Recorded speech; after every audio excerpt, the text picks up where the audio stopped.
Hello, Assalamualaikum to all of you. I'm Dr. Aisha, and this is the lecture for Chapter 5, specifically on strategy, balanced scorecard, and strategic profitability analysis. And if you look at the textbook, I'm talking about the Chapter 12 in the textbook, basically. So in this chapter, we are going to learn about what does it mean by strategy, types of strategy, and the elements of balanced scorecard, the component in balanced scorecard, and the last part we are going to learn about the strategic analysis, which includes we will look at the growth component, the price recovery components, and productivity components that explain the change in the operating income basically. So in this very first part of the lecture, I'm going to explain about what does it mean by strategy and the types of strategy in the textbook basically. So if you look at the textbook in management or a textbook in management accounting or any other textbook, this is simply the general definition of strategy given to the textbook.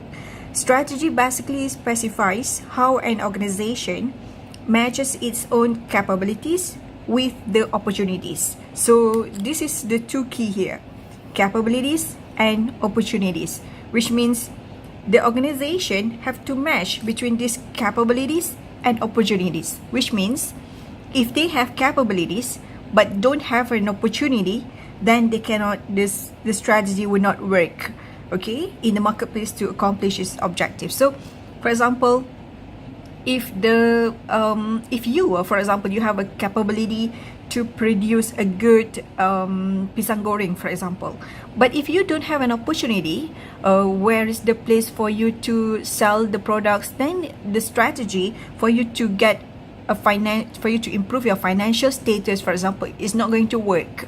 So strategy basically is about you have to match between the capabilities and the opportunities.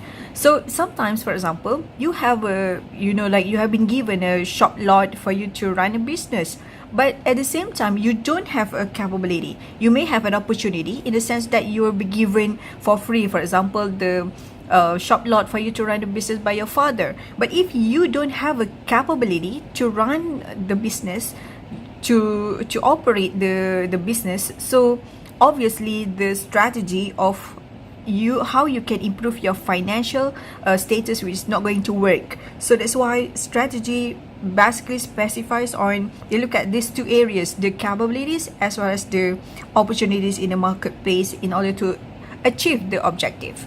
All right, in the business, two types of strategies, this has been commonly used. The number one is product differentiation, and the number two is cost leadership. In the product differentiation, okay, the business, they will offer products or services that are superior and unique and expensive. Normally, it is look like something very exclusive. All right. And the cost leadership, however, try to offer product with lower cost to competitors. I'll give you an example, like product differentiation, for example. You offer product or service that are superior and unique in the sense that, your customer will feel, exclusive. For example, let's say if you go to a secret recipe, for example, for you to treat yourself for a cakes and some meal over there, you can see that the food over there is not similar to other food that you can find anywhere else, for example.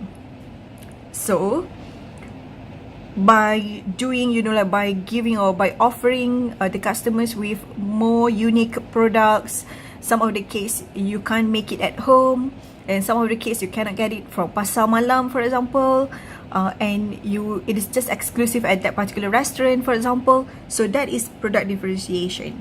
The product is superior, it is unique, it's difficult for you to do it at home, you cannot find it at the street, for example, and normally the price is also a bit pricey. All right. The second strategy is cost leadership, which offer with lower cost to competitors. This kind of products, they normally struggle on how to reduce the price. Okay, like for example, like nasi budget, for example, you can find it everywhere. at the college, at pasar malam, at the street, you can easily find it. And the price is also, they struggle to reduce the price because they really want to capture for the market. Unlike for the product differentiation, they will go for higher price. Alright, the more expensive or the more exclusive it is, the higher the charge that they will charge the customer. And it's basically, you know, if the customer really wants to have that nice street or fine dining style, then they will go for it regardless of the price. So that's why you still can see that this kind of business still survive, and this type of business also can survive because it has a specific market for their products. Okay. Alright, now we look at the balance scorecard. So balance scorecard, basically it translates an organization mission and strategy into a set of performance measures that provides the framework for implementing its strategy. Okay, so it translates the mission and strategy to a set of performance measures. So these performance measures, alright, the nature of the performance measures in balance scorecard itself, it has two components. It can be financial and non-financial. And these performance measures, from the balance scorecard perspective, it can be divided into four main perspectives. Number one is financial. Okay, this is the highest level of component in balance scorecard. Number two is customers, three is internal business process, and four is learning and growth.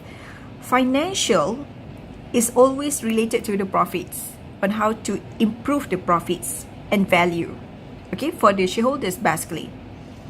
Customers, mainly related to the target market, how to make your customer feel satisfied with your product and how to improve the market share, for example. Number three is about internal business process. So it focuses on the internal operation, okay, that how it can create value for customers, right? So this would include innovation process, which means company have to innovate, you know, those people inside the company have to make an innovation. For example, like the company that produce car, so they have to, the engineers, the designers have to think how to innovate in terms of how to produce the car that, you know, like look stylish inside and out. So this innovation is very important.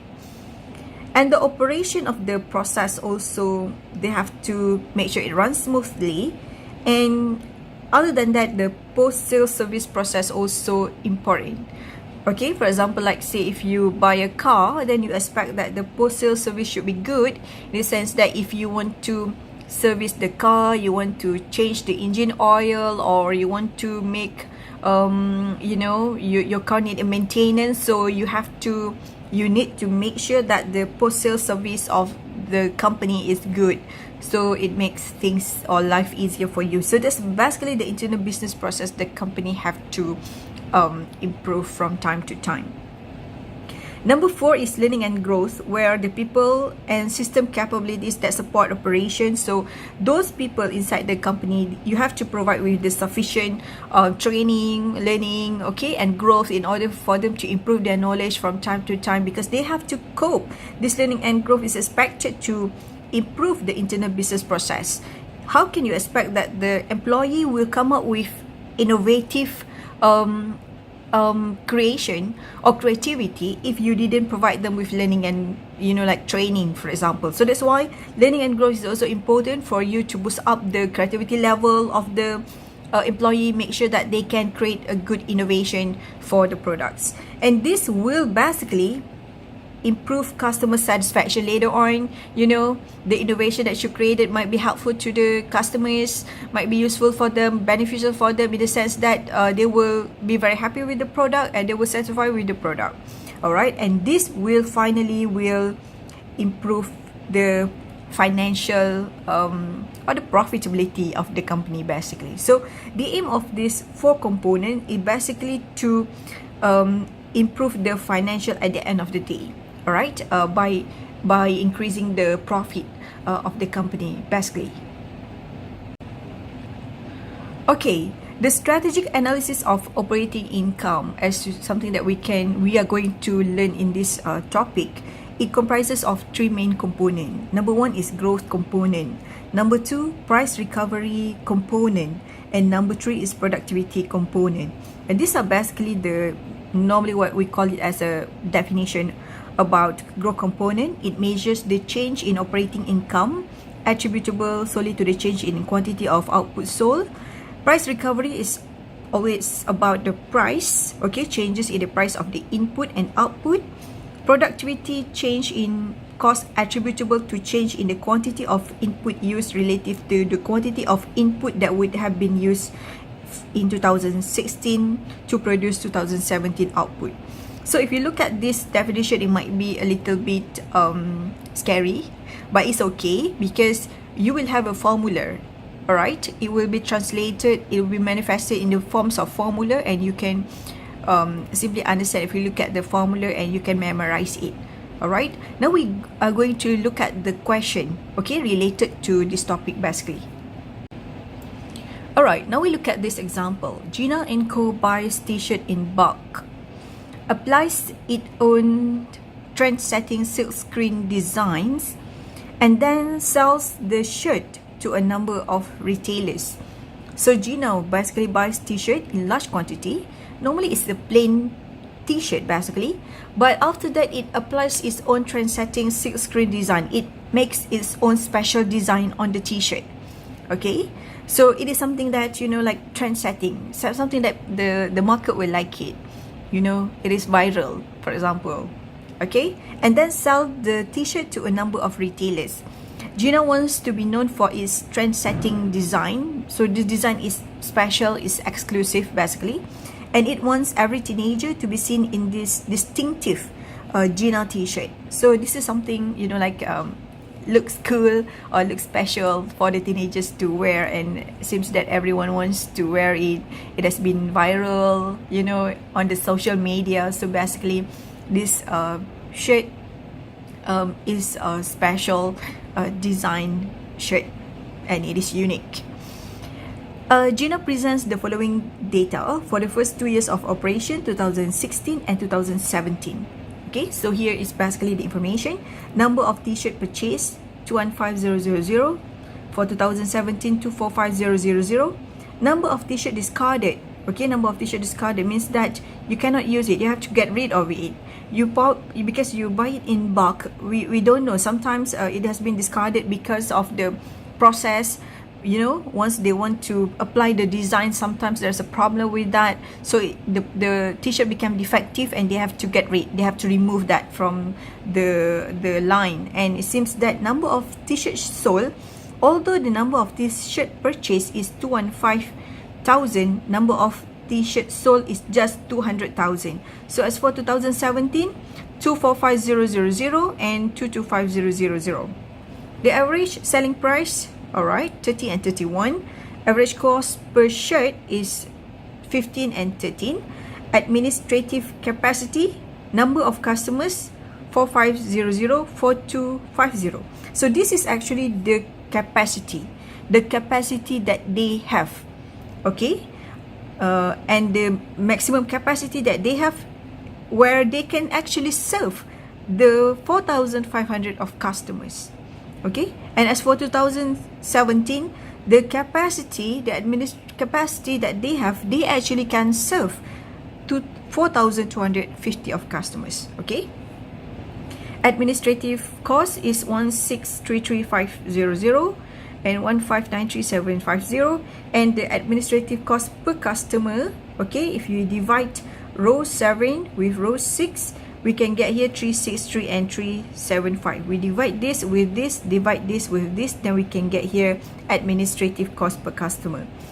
Administrative cost depends on the number of customers Gina has created capacity to support, not the actual number of customers served. Okay, so you have to bear in mind that this is actually the maximum capacity of customers that Gina can serve.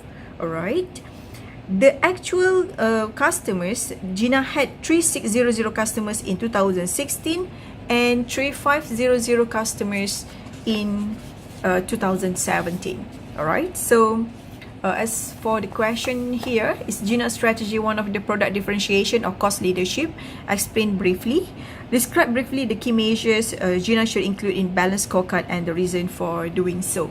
Alright, so if you look at the solution for this question, Gina and Son basically follow the product differentiation strategy. As I already explained to you, there are two types of strategy, whether it is product differentiation or cost leadership. So obviously, because Gina's design, this is something trend setting, this is something trendy, this is distinctive, this is unique, this is very different from like any other, because they create their own design. Okay, so this is what we call as product differentiation strategy. It is unique, it is exclusive, it is different. All right, and so as for in this strategy that Gina has chosen, it seems that Gina must continue to innovate and be able to charge a premium price for its product, because it is something special, you know, and people really like to pay for it because it is unique. Therefore, in order for Gina to succeed in this business, they have to innovate. All right, so let's say for these 2 months, the design is like this. For the next 2 months, they have to change the design. Okay, and it needs an innovation for that. All right, and with that, only then they will be able to charge a premium price for the products, because people are really willing to pay for it. Okay, I remember that you know, like certain headscarf, you know, they sold at a very, very expensive price, but still people are able to pay for it because of it seems very exclusive and using a very expensive material, for example. All right, so people will pay for that price, and still Gina can make a profit out of that. All right, so other things, the key measures that Gina should include in the balanced scorecard and the reason to do so. Basically, from the financial perspective, basically the point is to increase an operating income from charging higher margin, and we charge at a premium price earned on the product. So that's basically from the financial perspective. We have to think how to come up with a very good products, or very innovative products, very special product, because we want to charge the highest possible premium price to the customers, because this is a product differentiation style. You know, sometimes the price is really ridiculous, you know. Sometimes unlike the cost leadership, that the aim is really to lower the price, but for product differentiation, they offer you very unique, very exclusive products, and they think about how to increase the price, you know, at the premium. Okay, as expensive as they can. Sometimes it's really ridiculous, the price, but they really, that's the strategy, you know, it works, and it really, you know, helpful for the business. Okay, so basically from financial perspective, this financial perspective will indicate whether Gina has been able to charge premium price and achieve operating income increases through product differentiation. So it's about financial perspective. They think about how can they improve their operating income. From customer perspective, this balanced scorecard look at the market share in distinctive name brand t-shirt, for example. Okay, we can see there are a number of brand of t-shirt in the market. So Gina have to know the market share, you know, how percentage of the people really like to buy from their products and other products as well, their competitors as well. And they also should look at the customer satisfaction rating. Okay, so what will be the rating by the customers? For example, if people are satisfied with your restaurant, for example, they normally will give a rating over Facebook or Google, for example, so you can know the level of customer satisfaction. Number of new customers that buy the products, buy Gina's t-shirt, number of mentions of Gina t-shirt in the leading fashion magazine, for example, or nowadays we talk about the social media. Okay, people like to take the photo with the shirt and share, upload it on FB or IG or whatever. So this is also something that Gina have to understand, and they have to work on it. Gina's strategy should result in improvement in these customer measures that help evaluate whether Gina's product differentiation strategy is succeeding with its customers. These measures are in turn leading indicators of superior financial performance.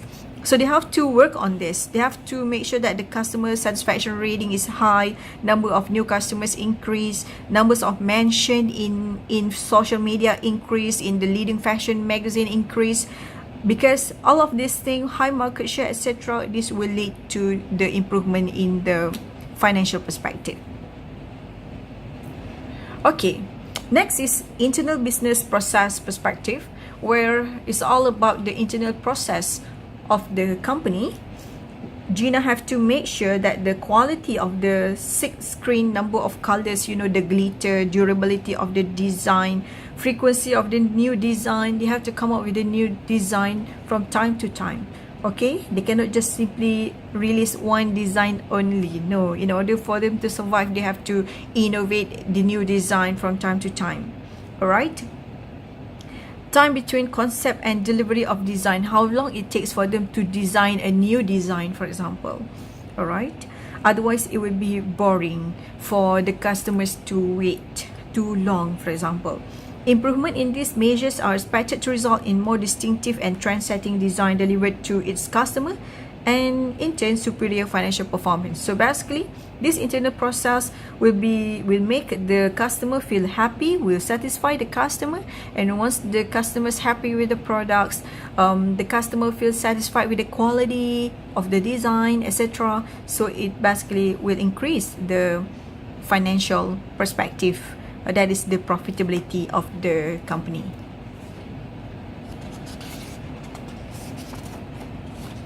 Okay, in regards to learning and growth perspective, the measures include ability to attract and retain talented designers. So, as in this regard, Gina have to make sure that they have a pool of the talented designers that will always need to come up with the new innovation fashion design, for example. Improvement in silk screening process. Make sure that the process of the silk screening that they made on the shirt is using high technology, and they improve from time to time. All right, days of continuous education and marketing and sales staff at different skill level, as well as the employee satisfaction rating. All right, so make sure that they receive a good education and training, for example, to upgrade their knowledge and skill, as well as they have to make sure that the employee are very happy with them to work. Right, means that the employee are highly motivated, they very happy with the company, so they will be able to come up with new innovative design for the company. Improvement in these measures are expected to improve Gina's capability to produce distinctive designs that have a cause and effect relationship with improvement in the internal business process, which in turn leads to customer satisfaction and financial performance. So as I said before, this learning and growth perspective basically will improve the internal business process. It will help to increase customer satisfaction, and at the end of the day, it will increase the financial perspective. That is the profitability of the company. Okay, now we look at the strategic analysis of the operating income. Okay, similarly by using the information given in Gina's question. So calculate the Gina's operating income in both 2016 and 2017. And calculate the growth, price recovery, and productivity component that explain change in operating income from 2016 to 2017, and comment on your answer in requirement 2. What does each of these components indicate? So we are going to solve all of this problem together. Alright, so as for the operating income statement, we calculate the operating income statement for 2016 and 2017.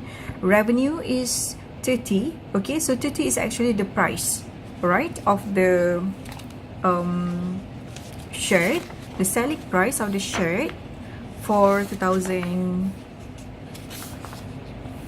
Okay, 16 is 30 times with, this is the unit sold actually. Alright, so 200,000 here, number of units sold, and this is 31, this is the price. times with 225000, number of units sold for 2017, and we can get this figure. The shirt purchase, this is actually the purchase price of the shirt.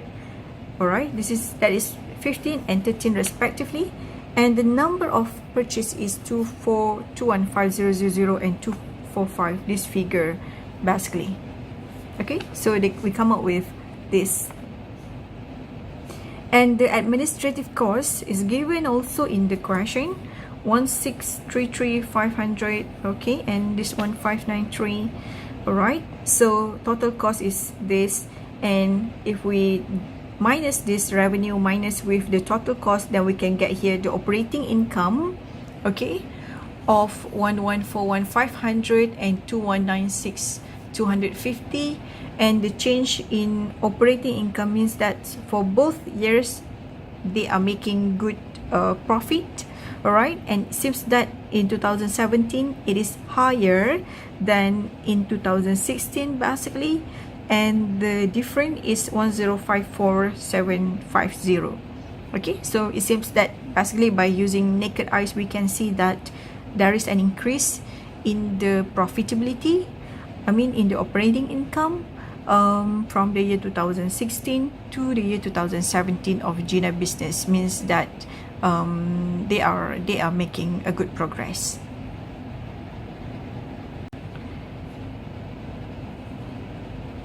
Alright, now we look at the growth component of the on the effects of the operating income that we have already calculated before. So the growth component actually will have both revenue effects as well as the cost effects, because if we look at the growth, once we understand that there is as I already said before, that there is it seems that by naked eye we can see that there is a growth of the operating income. There is an increase in the revenue.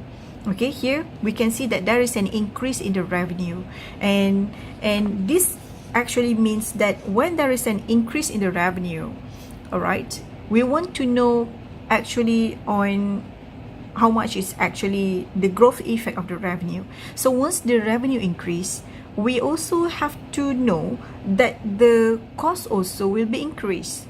All right, so this is basically for the growth components, the formula that we have to look at. If you look at the revenue effects of growth, you look at the actual unit of the output sold in 2017 minus with the actual units of output sold in 2016 times with the selling price in 2016. So this formula is quite straightforward, and as we can see here, we just have a look at the actual unit of output sold in 2017 with the difference between units sold in 2016 and 17. As in this growth, we can see that 225000, this is the actual unit sold.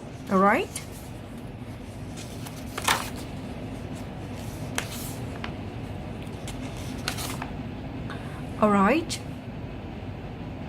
this 202,225,000 times with selling price in 2016, then we can get here revenue effects of growth is 750,000, and it is favorable in the sense that the actual unit has been increased. All right, so in 2016 it's just 200,000, but in 2017 it increased to 225,000. So basically this is something not surprising, because obviously it will increase the operating income, so that's why it is favorable. Okay, as I said before, once we know that the revenue will have an effect towards the growth, all right, so we cannot just simply say that yes, the revenue has been increased, we are happy. No, it's not like that. The concept is that once the revenue has been increased because of the growth has been happening, so obviously there will be also a cost that will happen. There will also cost that will be incurred to support for that kind of growth or the revenue. So when it comes to the cost effect for growth, we should divide into two parts here, and here are basically the formula where the cost effect of the growth for variable cost and the cost effect of growth for the fixed cost. And here is basically the formula: units of input required to produce 2017 output in 2016 minus with actual units of input used to produce 2016 output times with input price in 2016. Alright, now let's have a look at this formula first. Alright, so as for units of input required to produce 2017 output in 2016, because you use the experience you have in 2016, basically what happened in 2016 is where you have an input of 215,000.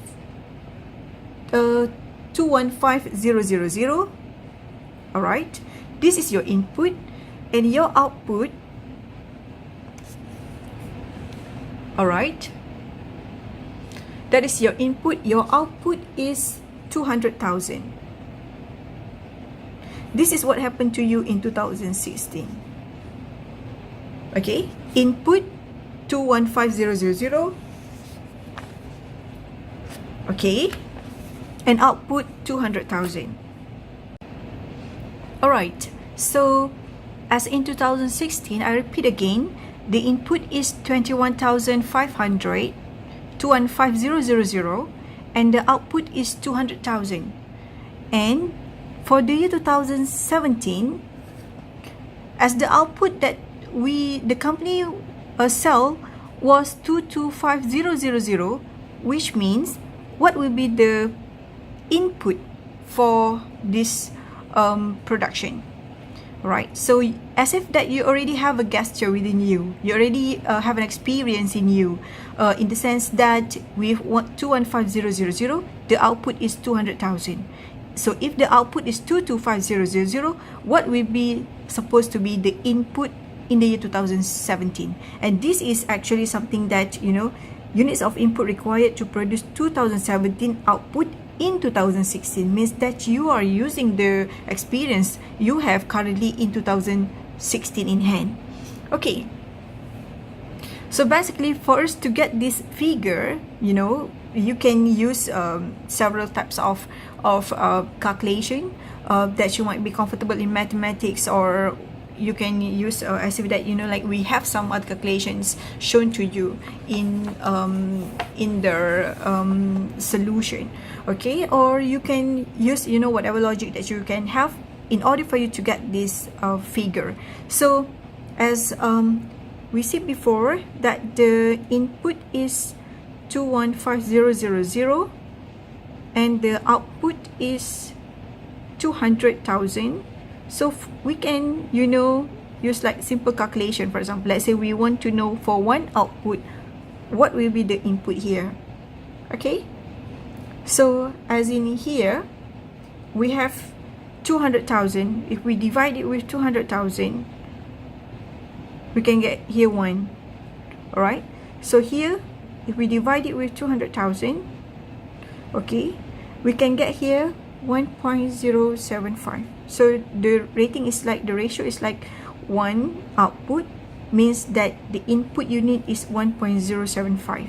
So for 225,000 of output, alright, which means, as we know this ratio, 1 output means that the input unit is 1.075.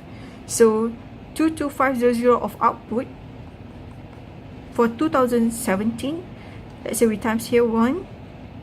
Alright, so as for here, this is the ratio for 1, so 1.075 we times also with 225,000, so that we can get here 241,875. Okay, so 241,875 in this instant. Alright, based on this input, you can get this output in 2016, which means that in 2016, with this input, you can get this output. Alright, so this units of input required to produce 2017, output in 2016 here is 241875. That's we already calculate here. Okay, 241875. Okay, so here I repeat it again. Unit of input required to produce 2017 output in 2016 means that you want to produce for 2017, but you want to do it in 2016, then this is supposed to be the input that you should use. Alright, that's what does it mean. Alright, now we look at the cost effects of growth for fixed costs. Okay, so as for fixed costs, we can look at the formula. Actual units of capacity in 2016, because adequate capacity exists to produce 2017 output in 2016. Okay, and minus with actual units of capacity in 2016 times with price per unit of capacity in 2016. Okay, if you look at the price here, it's quite straightforward. Alright, this is the price per unit of capacity in 2016, that is 363. Okay, actual units of capacity in 2016, they're talking about the capacity. So the capacity for 2016 is 4500. Okay,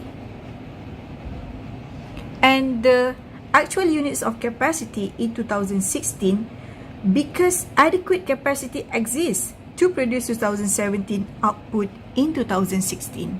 Alright, so as in this case, we have to understand that for 2017, okay, based on the information given to us, okay,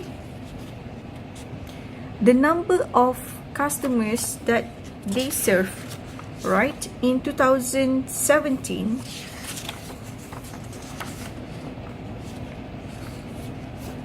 is 3500. Okay, 3500, and this is much lower than the capacity. The capacity is 4500, which means using the capacity in 2016 still be able to cater for the year 2017, because the capacity is 4500 while the customers available is 3500, which means the capacity is higher than the customers that they can serve. So actual units of capacity in 2016, because adequate capacity exists, yes, it exists to produce 2017 output in 2016, given that the capacity is higher than the actual number of customers. So actual units of capacity in 2016 is also 4500, okay, minus with 4500 times with price per unit of capacity, that is 363. Alright, okay, so for administrative cost, 4500 minus 4500 times with 363, then we can get here 0. Alright, normally this is something that logically or practically happen in management accounting. Okay, once there is a growth in the production, okay, which means once there's a growth, the revenue also will be increased. Obviously, the direct material will also increase. This is something very logic. Alright, nevertheless, the fixed costs like administrative costs, for example, the cost of the managers, the cost of the security guard, you know, the cost of the clerk, all of these fixed costs will remain the same. They were not going to be increased, because normally, as I said before, in the production of the products, the direct material will increase, but the administrative cost, fixed costs, you know, basically will remain the same. It's not going to change, especially as in this case the capacity is higher than the number of customers. So that's why we basically will see that here it is not changed and it is 0. You know, it is similar between these 2 years.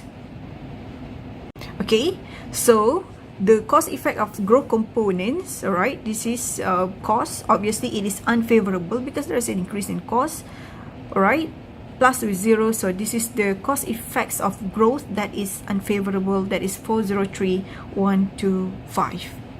All right, so as a summary, the net increase in operating income as a result of the growth components are revenue effects of growth. Here it is based on our calculation before 750. Okay, this, and cost effects of growth that is unfavorable here, and the change in operating income due to growth, it is favorable. So this is the change in operating income due to growth, that is 346805, and it is favorable.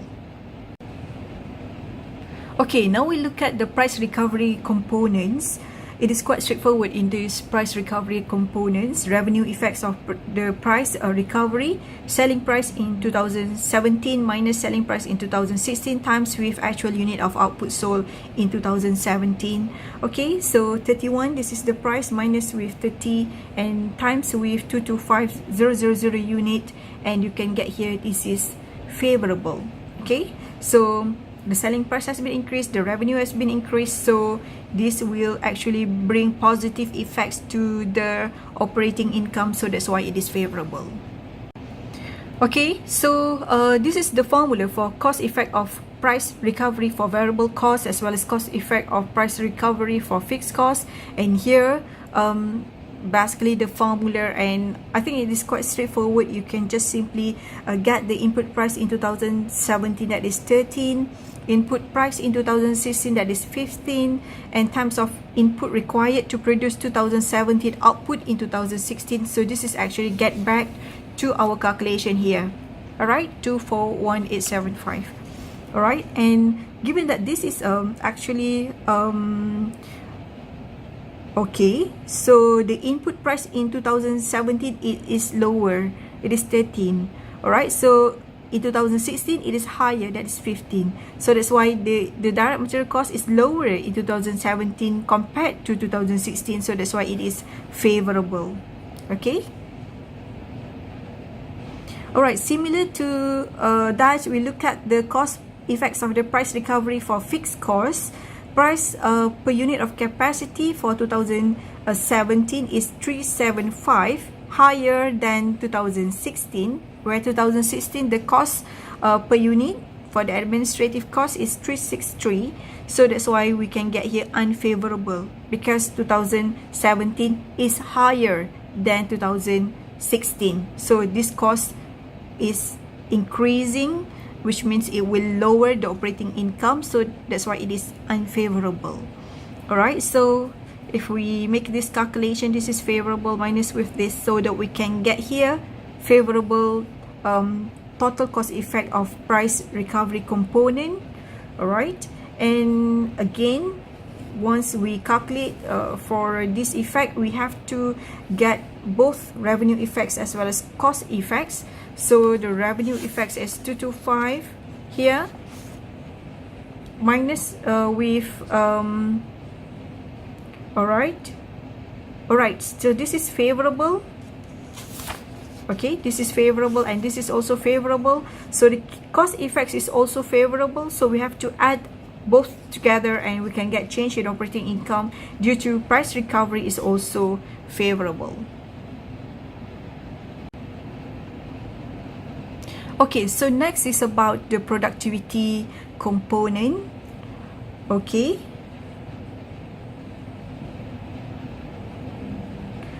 so for productivity component, we will have a look at the cost effect of the productivity for variable costs, as well as the cost effect of productivity for fixed costs, where actually units of input used to produce 2017 output minus with units of input required to produce 2017 output in 2016 times with the input price.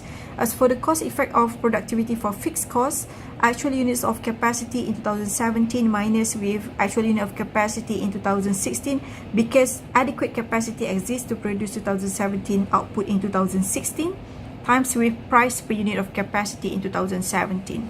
So I think this is quite straightforward. So like actual units of input used to produce 2017 output, the actual is 245000. All right, here is the actual output input that we use.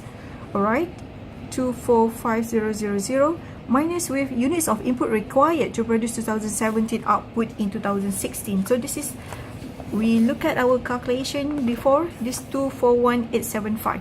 So basically, in order for us to produce 225000, we basically, as in 2016, we just need 241875. Okay, 241875, we can produce 225000. But in reality, we actually use 245000. Okay, so it is higher than what is supposed to do. Units of input required to produce actually just 241875, but the company used the actual that they use is actually 245, which is higher than this. Okay, this cost is higher, this amount of t-shirt is higher than this. All right, so times with the price of input in 2017 is 13, so that's why we can get here this is unfavorable of 40,625. Means in terms of productivity it need to be improved. Okay, as for administrative cost, actual unit of capacity in 2017 is 4250. Okay, 4250 minus with actual unit of capacity in 2016, okay, is 4500. All right, so which means actual unit of capacity in 2017 is lower. Okay, and times with the price for the year 2017, that is 375. This is lower than this. Okay, because this is 4250, this is 4500. It is higher in 2016. Actual unit of capacity in 2017 is lower, so that's why it is favorable. The cost is lower in 2017 compared to 2016, so that's why this is favorable. All right, so change in operating income due to productivity. All right, so total is, if we minus 93,750 with 40625, then we can get here change in operating income due to productivity is favorable, 53,125. Alright, so using all of this calculation that we have done before, alright, for example like this change in operating income due to productivity, alright, so we tabulate into the table like this. Alright, for us to see the difference of the change of the operating income contributed by the revenue and cost effects, revenue and cost effect of price recovery. This is by growth and this is by productivity. So by using the naked eyes, we can see that based on our calculation before, the operating income in 2016 is 114,500, and in 2017, this is in the year 2017, it has been increased and become 2196250, where the changes of the operating income is 1054750. And this actually change in operating income, how we are going to explain for this, is actually contributed by this favorable from revenue and cost effect of growth, as well as the price recovery, as well as from productivity. Okay, so we can get all of this. This is actually based on our calculation that we have done previously. All right, so based on this information, we can see that by using this current strategy, Gina, that is current strategy is product differentiation. So by using this current strategy, Gina still can make like favorable income in terms of growth, in terms of price recovery, and in terms of productivity. Although we can see that the cost of the products has been reduced, in 2017 it's become 13. It is lower in 2017 compared to 2016, but still the selling price is higher. Although the cost of the product is lower, but still Gina can charge at a premium price. So by using this strategy, it seems that Gina still can make a lot of profit if they charge higher to the customer, although at the same time the cost of the product has been reduced. So it seems that this product differentiation strategy worked well for this company, as we can see that from all of this perspective, it gives us favorable outcomes. Alright, that's all for this topic. We have questions in the textbook as in the example. I hope you try to do it at your own time as your exercise. Thank you. Assalamualaikum.